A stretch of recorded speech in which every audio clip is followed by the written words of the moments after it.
Olá, a partir de agora você é nosso convidado a acompanhar uma conversa com o senador Wilder Moraes. O nosso tema são os impactos da Operação Carne Fraca nas regiões produtoras, né, de carne brasileira. E o senador, como um representante do estado do Goiás, esteve inclusive no plenário fazendo uma reflexão sobre os impactos que essa operação, a divulgação do trabalho dessa operação, causou em toda uma cadeia produtiva do estado. E é sobre isso que a gente conversa agora. Senador, eu queria agradecer a sua presença aqui no nosso programa. O senhor está participando, inclusive, nós tiramos o senhor da comissão da audiência pública conjunta com o ministro Blairo Maggi para falar um pouquinho com a gente sobre o assunto. Como é que o senhor está vendo o impacto da situação no estado do Goiás? Tânia, o impacto dessa operação não é só no estado do Goiás, no Brasil inteiro. Nós estamos vendo hoje aí já a China, alguns países da Europa, o próprio vizinho nosso, o Chile, já suspendendo a importação da nossa carne brasileira.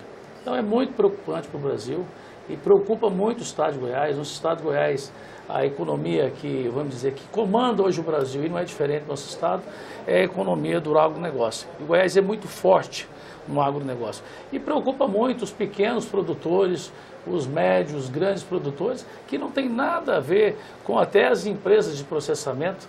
E eu, como falei na tribuna ali agora e tenho acompanhado a audiência com o ministro foi muito feliz sair em defesa dos produtores desde o início da operação. Então isso nos preocupa muito a economia brasileira, que gastamos muito tempo para colocar nossa carne no mundo inteiro, ser o maior exportador, e no momento, de uma hora para outra, a gente ter essa surpresa infeliz, não só para o agronegócio, mas também para as indústrias, para os nossos grandes processadores de carne, que isso hoje deixa nós muito preocupados, e é o que é a notícia que acontece hoje no Congresso Nacional, com certeza é esse assunto da pauta. Qual a expectativa do senhor a partir dessa audiência pública conjunta, né? Porque está a comissão de ACRA e ACAI, quer dizer, assuntos econômicos, e a comissão que trata de reforma agrária e da agricultura de uma forma geral. Haverá uma comissão externa para acompanhar, por exemplo, o ministro em suas viagens na defesa do país, junto aos mercados estrangeiros? Não, mas deixa eu te falar, a gente não deixa de colocar um pouquinho de política nesse assunto, né? Nós não precisamos fazer isso, até porque o nosso ministro é um grande produtor do agronegócio brasileiro e é colega nosso aqui, senador. É talvez um dos mais preparados para defender o setor produtivo.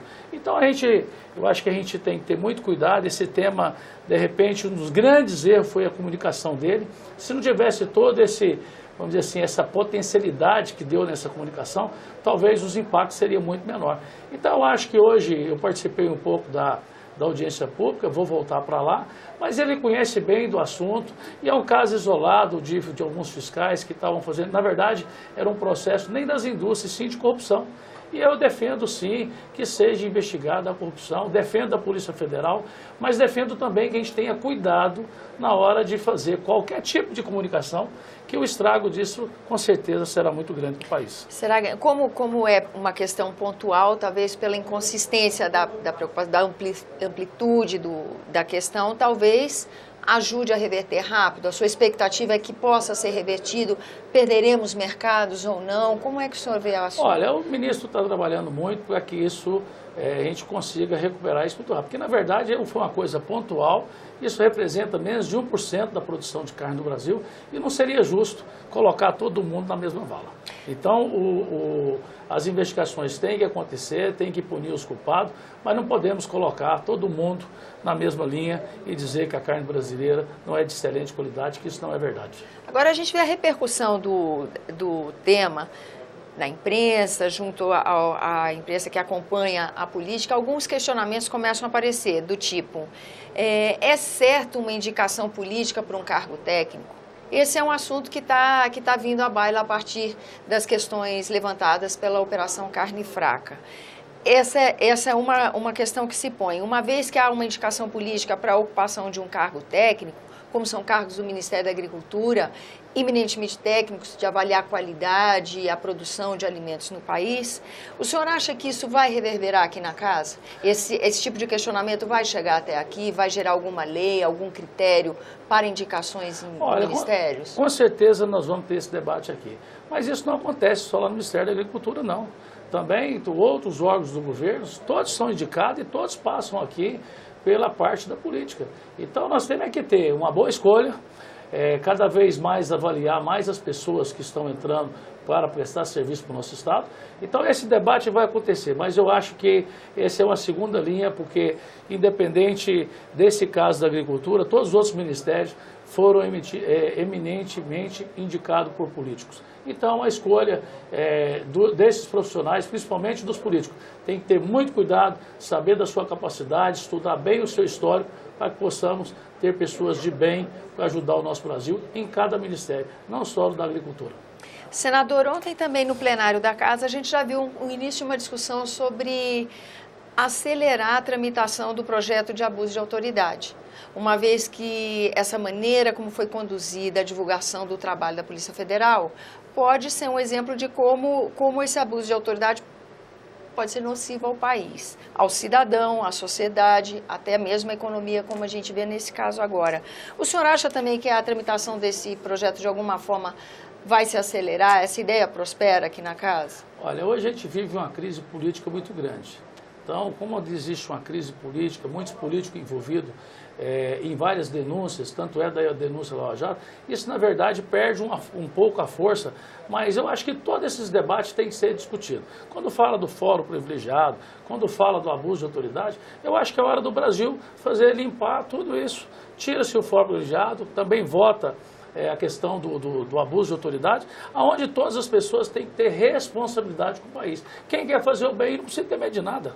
Então eu acho que o Brasil, nesse momento, nessa dificuldade econômica, nessa crise política, talvez é a hora da gente fazer esse debate, sim, e debater todos os outros, reforma política, a reforma da Previdência que está aí agora, que é uma reforma que do jeito que está querendo ser feito, não tem como penalizar os trabalhadores, penalizar o militar, o professor, o bombeiro e tantas profissões que trabalhou muito para o Brasil e nesse momento querer penalizar eles. Essa reforma, do jeito que está querendo ser colocado, eu sou contra. Nós temos que ter a reforma, eu sou a favor, mas nós temos que achar um meio termo para que possamos fazer assim, tirar esse momento de grande dificuldade e passar o Brasil a limpo, que eu acho que é que cada um dos brasileiros quer e precisa que os políticos façam hoje.